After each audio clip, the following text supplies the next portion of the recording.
So yun mga ka-travelers, nagpaalam nga pala ako dito kung pwedeng mag-video, no? So andito tayo sa loob ng temple nila kung saan sila nagpapasalamat sa mga ano nila. So ito yan mga ka-travelers. Diyan sila nagpapasalamat. Maganda rito mga ka-travelers. Makikita nyo pala ito mga ka-travelers, lupit. May imahe sa loob. Tapos makikita nyo, ganyang kataas yan. Sa unang tingin, akala nyo ilaw siya. Nakakaiba siya. Yung pala, ano siya, no? Katulad siya. Yung, kung ano yung nakikita nyo na imahe, yun yung nakalagay dyan sa mga maliliit na ano. So, ikutin naman natin yung iba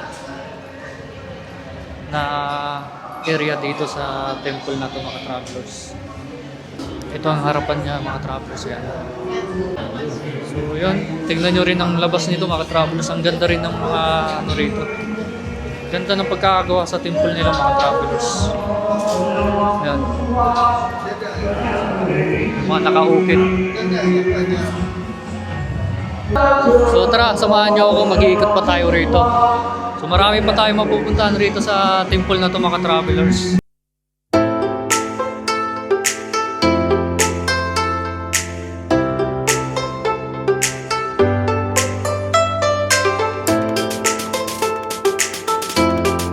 Kakaalam ko rito mga ka-travelers ay tungkol sa kabilang buhay mga ka-travelers, yung ano dito, yung paniniwala nila mga ka-travelers kung ano yung ano mo sa kabilang buhay. Kung mapupunta ka ba sa ano. So ganun din ang paniniwala nila rito mga ka-travelers. Pag-hukom din dito mga ka-travelers eh. Kung ano yung paniniwala sa Christian, ganun din ang paniniwala nila mga ka-travelers. Kumbaga, kung halimbawa, napunta ka sa kabilang buhay, kung saan ka mapupunta, sa langit ba o sa impyerno, ganun yung paniniwala nila rito mga ka-travelers. Kumbaga, pinapakita nila rito kung gaano kaganda yung paraiso sa kabilang buhay. Alam nyo ba tawag dito sa ibon na yung mga ka-travelers? Yan yung ano, di ba ka-travelers, yung kalimutan ko yung pangalan ng ibon na yan. Basta, yun na yun mga ka-travelers. Yan.